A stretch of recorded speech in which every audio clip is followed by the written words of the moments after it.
이번에는 이전 시간에 이어서 else if를 살펴보도록 하겠습니다. 다음과 같이 이렇게 if와 else가 있는데 이렇게 else if가 추가된 형태입니다.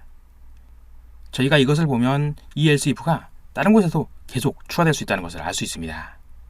이 내용은 잠시 후에 살펴보고 이 내용의 구조를 한번 설명해 보겠습니다. 먼저 if 조건식이 실행되면 여기에서 이 조건을 검사하여 이 조건이 맞을 경우에 실행문 A가 실행되고 이 내용이 실행되지 않고 끝납니다. 그리고 다른 경우로 이 조건문이 실행되었을 때 이 조건이 만족하지 않는 경우 이 else if를 다시 검사하는 것입니다. 그래서 그 조건식이 만족하면 이 내용을 실행하고 조건식이 만족하지 않을 경우에 이 내용을 실행합니다. 즉, 이 내용은 3개 중에 하나가 실행되는데 3개 중에 하나가 실행된다고 해서 이 조건이 바뀌면 다른 결과가 생길 수 있습니다. 먼저 처음 조건을 비교한 다음에 다음 조건을 비교하기 때문에 이 조건이 만족하여 실행하면 이 조건을 비교하지 않고 그대로 끝납니다.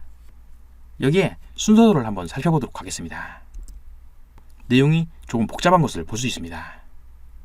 방금 전에 조건식 1이 만족할 경우 참여되어 실행문 A가 실행되고 이 내용이 끝납니다. 그리고 이것이 거짓일 경우에 다시 조건식 2를 검사하는 것입니다. 그래서 이 조건식이 만족하면 이쪽으로 실행되고 만족하지 않으면 이쪽으로 실행됩니다. 결국에는 3개 중에 하나가 실행되는 것은 맞지만 예를 들어서 이 조건식 1과 2가 바뀐다면 결과가 달라질 수 있는 경우가 생기는 것입니다. 이 내용은 실제 프로그래밍을 해보면서 이 내용을 알 수 있으며 우선 조건식에서 else if가 하나 더 추가된 것을 알아보도록 하겠습니다. 이 경우 내용이 훨씬 더 복잡해지는데 이 else if가 하나 추가될 때마다 이런 식으로 이만큼의 부분이 하나씩 이 아래로 붙는 것입니다. 저희가 그렇기 때문에 이 내용을 4개 중에 하나만 실행된다고 생각하면 오류가 발생하기가 쉽습니다. 이 조건들이 바뀌면 내용이 어떻게 실행될지를 예상할 수가 없기 때문입니다. 우선 있는 내용만 살펴보면 이 조건식 1이 만족할 때 실행문 A가 실행되고 바로 끝나게 됩니다. 순서대로 보면 조건식 1이 만족할 때 여기로 실행하고 이 아래 내용은 실행하지 않는 것입니다. 그런데 이제 다른 경우로 조건식 1이 만족하지 않는 경우로 이 다시 else if를 검사합니다. 그러면 다음과 같이 조건식 1이 만족하지 않는 경우에서 조건식 2를 검사해서 참일 경우에 여기를 내려오고 거짓일 경우에는 다시 이쪽으로 갑니다.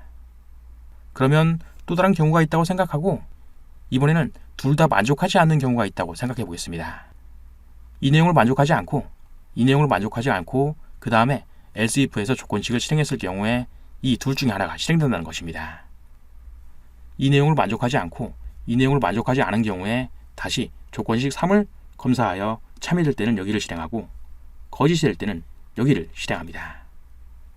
계속 말씀드리지만 이 내용을 4개 중에 하나를 실행하는 문장이 아니라 이 조건을 계속 검사하면서 내용을 추가하기 때문에 이 내용만으로도 정말로 어려운 프로그램을 만들 수 있습니다.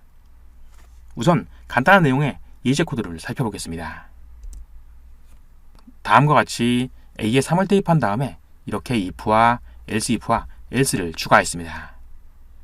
현재 같은 경우에는 A가 3이므로 이 내용을 만족하지 않고 이 내용도 만족하지 않고 이 else로 들어올 것입니다. 한번 한 절씩 실행되는 것을 살펴보겠습니다. A가 3이면 A의 저장 공간이 생겨나며 이렇게 if를 실행할 것입니다. 현재 A가 3이므로 3과 2를 비교하면 이 내용이 같지 않습니다. 그러므로 이 안으로 들어가지 않고 여기로 들어가게 됩니다. 이제 A가 현재 3이기 때문에 3과 2를 비교하면 이 내용이 같지 않습니다. 그러므로 else를 실행하고 이 안에 있는 내용이 출력되는 것입니다. 그러면 이 내용을 바로 실행해 보도록 하겠습니다.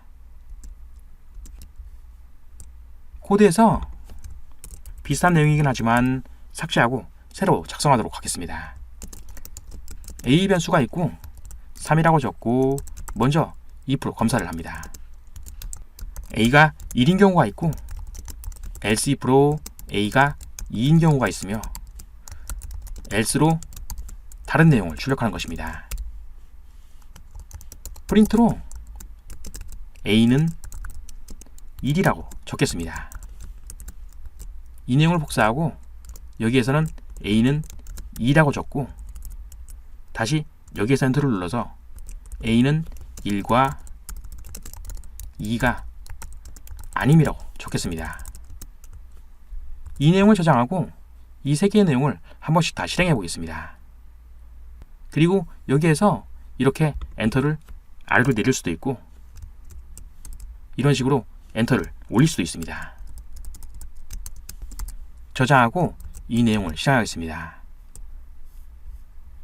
현재 A가 3이기 때문에 1과 2가 아님이 출력될 것입니다.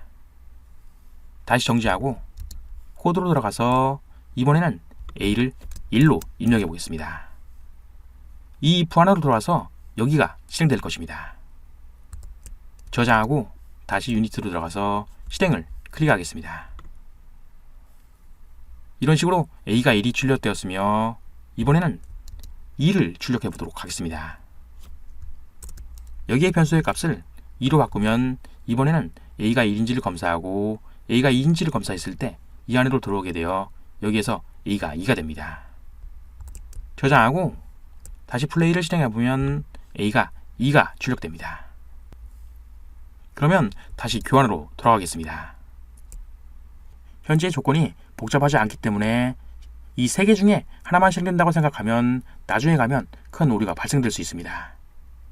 현재 상태에서는 이 세 개 중에 하나가 실행되는 것은 맞지만 이 조건의 경우 저희가 변경할 수도 있기 때문에 조건을 변경함에 따라서 먼저 있는 문장이 실행될 경우 이 뒤의 조건은 검사를 하지 않습니다.